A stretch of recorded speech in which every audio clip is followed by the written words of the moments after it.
So basically this actually tells you how the financial management actually works. So what does it tell you? It tells you how the financial management actually works and what are the various things that we have to consider when we have to raise finance.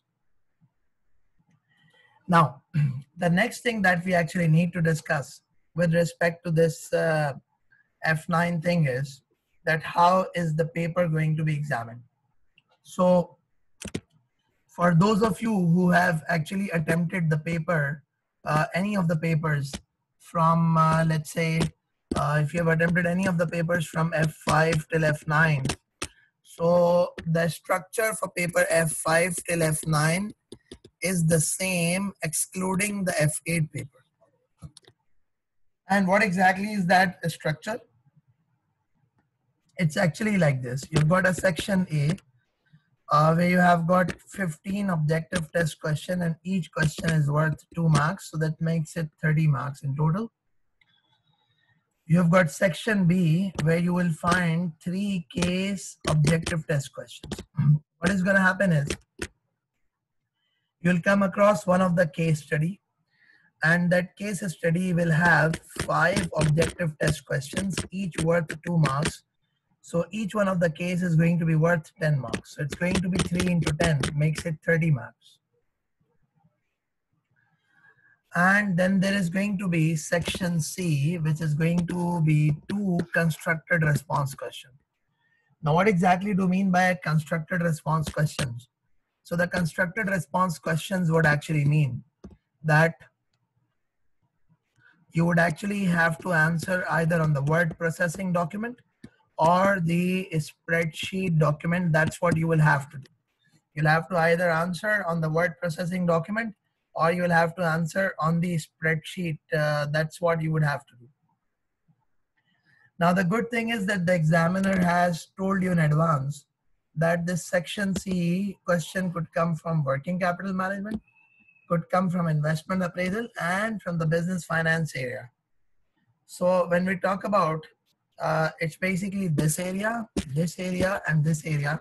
This is what you can expect when it comes to the section C constructed response questions. Now, you must be having a question that is this F9 paper computational paper? So the answer is no, it's a mixture paper. You'd find 50% numbers and you'll find 50% theory. And majority of the students who fail in the F9, that is because of the theory.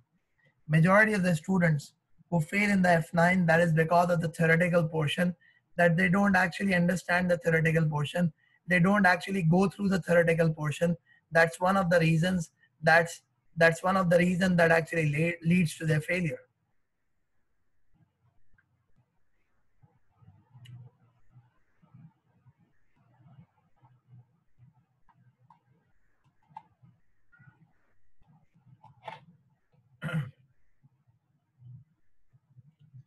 Okay, now, the important thing is that the syllabus structure is discussed.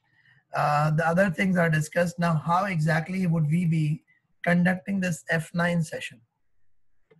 So the 100% syllabus would be covered and it would be covered by myself, Luqman Rafi. The second thing which you need to understand is that these sessions are actually going to be hybrid sessions. What exactly do we mean by hybrid session? They would be mixture of live and recorded classes.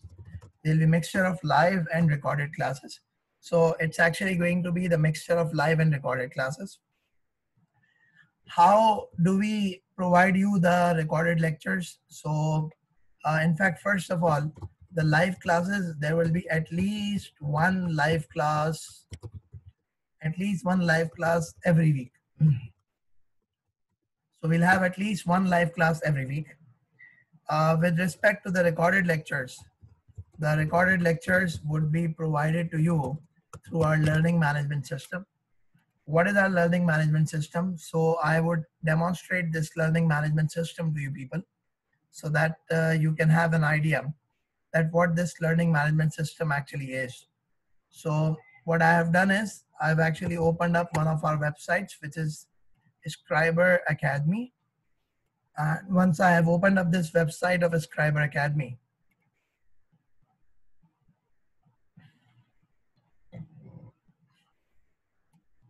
I'll click on my account. I'll click on login. So I'll click on my account and I'll click on login. So I would be redirected to our LMS page. So for example, this is one of the user ID that I have. I'll log on to this specific user ID. This user ID would have access to the multiple courses. Whatever course that you are going to enroll for, you will have access to those multiple courses. And what is going to happen is you can open up the course that you have actually enrolled in. Let's say I open up this course of the SBR. So let's say I open up SBR. If I'm going to open up SBR, there is actually going to be this introductory video, the IFRS 8, multiple videos on IFRS 8, IFRS 2, the multiple videos on IFRS 2. So you would actually play the video of your choice, whichever video you wish to play. So you can play that specific video and you will be able to access this video. So this is how things are actually going to operate. So you would be provided access to this learning management system also. One more question that the students usually have, and that question is that when will the course end? So my target is 5th of August. After that, what we would have is that we would have the revision sessions. And in addition to the revision sessions, what we shall be doing is we shall be having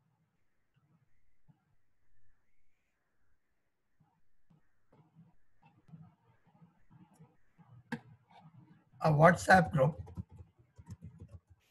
where you can ask whatever queries you have, and the tutor will answer. Along with that, we have got our assistant teachers.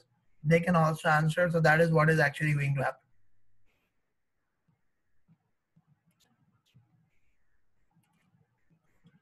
Okay, so I hope you all are clear with respect to how this F9 financial management syllabus is going to operate. So in case if you have got any questions, you may ask, and I'll be very happy to answer. Thank you.